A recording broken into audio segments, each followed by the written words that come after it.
Hello, this is wmpyr. For today's lesson, we're going to be working on knife boxing. Alright, real quick, I'm going to be using these guys here today.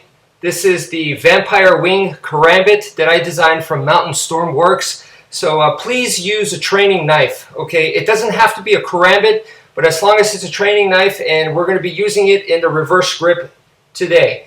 Alright, so oftentimes when people think of knife boxing, they probably think of it in very generic terms, where basically you grab a knife and then you pretend to be a boxer, alright? That's not what I'm going to be referring to in the video today. It's actually a very specific style for me personally. It's actually a sub-style in my personal system. And what it is basically when we go from Eskrima to Western boxing, it's the link. It's the link between Eskrima and Western boxing. And once we link the two together, then it's very easy for me to go into Thai boxing and MMA. It just makes a very, very smooth transition between all those different styles together. So it just helps me incorporate everything together. So for me personally, that's what I refer to, and that's what we're going to be working on today. So the first thing is, let's actually put these away, and let's actually focus on some basic boxing here. Not so much the form, but one of the things that I want to talk about here is the snapping. In punching, we want to snap, all right? You want to snap in your punching. And if you don't know what I'm talking about, one of the best ways that helped me understand how to snap, how to put the snap in my punching, was from actually practicing the back fist technique. So the back fist technique, all right, just like this, and go like that, and boom. And that helps me actually feel and know how to put the snap in there. The snap takes place on the last part of your fist, the wrist, and also closing of the fist.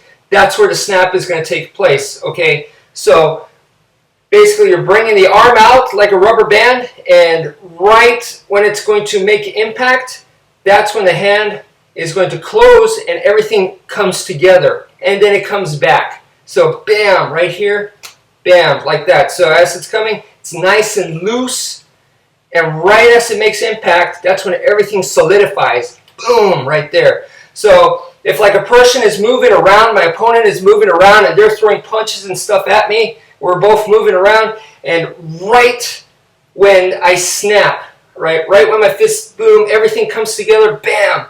If I could make them, the target that I want to hit, their chin, their temple, wherever, equal right at the moment, the very moment that I snap right there. If I can make that match, my target and my fist, right when it snaps, match, kind of like a photograph, click at the right moment. The timing is excellent, and that's going to give me a really good shot and probably transfer a lot of my energy more effortlessly through, and resulting in a more devastating result, like a KO or a TKO, something like that. So that's the idea of the snapping. That's what I want to do in my punches, all right? So like I said, learn it from the back fist, and then from there, we want to transfer that to all of your punches, essentially. So right now, not really too worried about the boxing stance. Okay, just trying to work more towards form. So if this side is a little bit to the front, this is my jab, then this right here,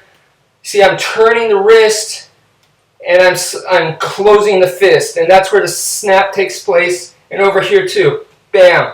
So just practice putting your snaps in there, and you should be able to feel it instead of just throwing your punch out like this, boom, boom, boom.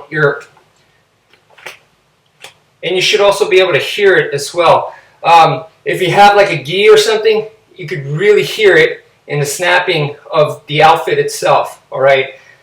For uppercut type motions, okay, what I like to do is I like to come here, like my arm is a blade, and as I turn, boom, as I turn, that's where the snap comes in. So boom, right here. So turn, and then it closes right there.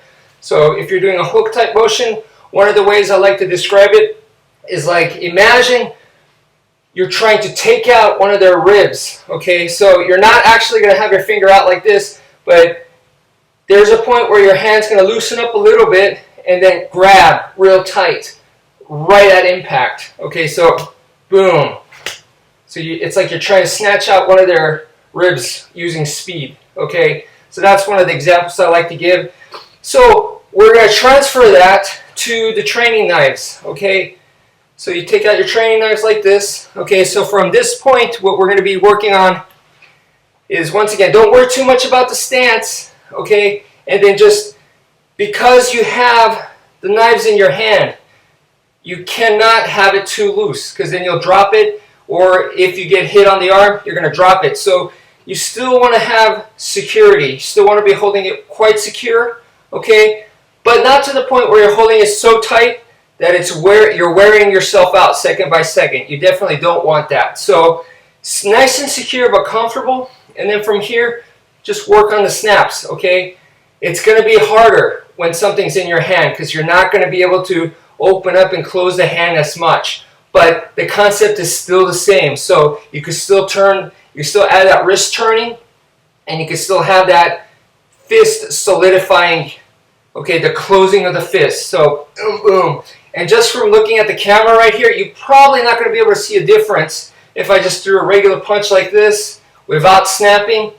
And then if I did add the snaps right here, you probably can't see that much of a difference or even hear anything different. But the feel is very different if you're the one doing it. You should be able to feel it big time. So what I used to do is at night I'd go running, and then after my sprints, you know, to catch my breath, I would take out my knife, usually one knife in one hand and then my keys in the other hand, and I would just practice getting in that snap, all right? So that's what I want you guys to do today, all right? Learn how to snap while something is in your hand. You should be able to still do that. A punching ability should still be a threat to your opponent and not just all about the knife. It should be the knife and the punch that they should be worried about, plus all your other tools that you got in your arsenal as well. So thank you for watching, and take care, folks.